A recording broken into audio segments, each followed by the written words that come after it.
হরে কৃষ্ণ।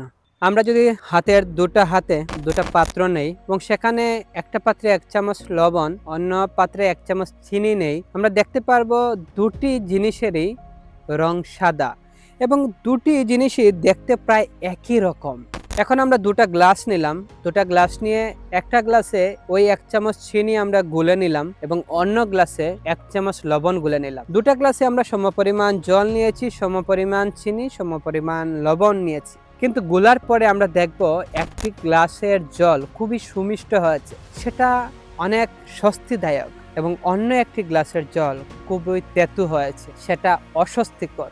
তো এটা আমাদের জীবনের প্রথম আমরা হয়তো বুঝতে পারবো না, আমরা সেটা গুলবো নিব, কিন্তু যখন আমরা পান করব তখন সেটা আমরা বুঝতে পারবো কোনটা সুমিষ্ট আর কোনটা তেতো। ঠিক সেইভাবে আমরা আমাদের জীবনে অনেকের সাথে আমরা চলি, সবাইকে দেখতে একই রকম মনে হয় সমাজে, আবার কখনো কখনো আমরা বিভিন্ন রং, বাহারি রঙের চাকচিক্যতে আমরা অনেক সময় মজে যাই, আমরা নিজেদেরকে হারিয়ে ফেলি। আমরা চিন্তা করি না যে আদৌ কোনটা আমার জন্য মঙ্গলপ্রদ আর কোনটা অমঙ্গলদায়ক। তাই আমরা যাদের সাথে চলবো, যে সমস্ত ব্যক্তির সাথে মিশবো, যাদের সঙ্গ লাভ করব, আমরা যাচাই করে নেওয়া উচিত যে অন্তিমে এই সঙ্গ আমাকে কতটা বেনিফিট দিবে।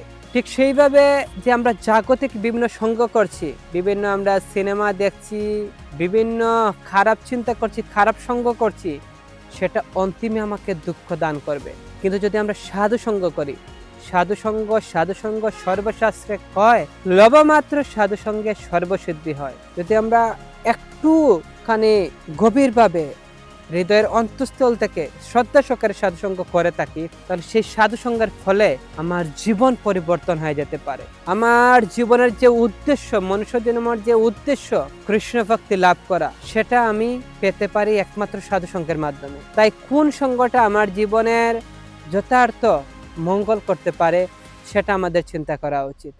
তাই সর্বদাই আমাদেরকে সাধু সঙ্গ করা উচিত, সাধু বাক্য শ্রবণ করা উচিত, এবং সাধুর দেয়া যে তত্ত্ব সেটা হৃদয়ঙ্গম করে তার কথা আমাদেরকে মেনে চলে আমাদেরকে সামনের দিকে এগিয়ে যাওয়া উচিত। এটাই আমাদের মুখ্য উদ্দেশ্য। হরে কৃষ্ণ।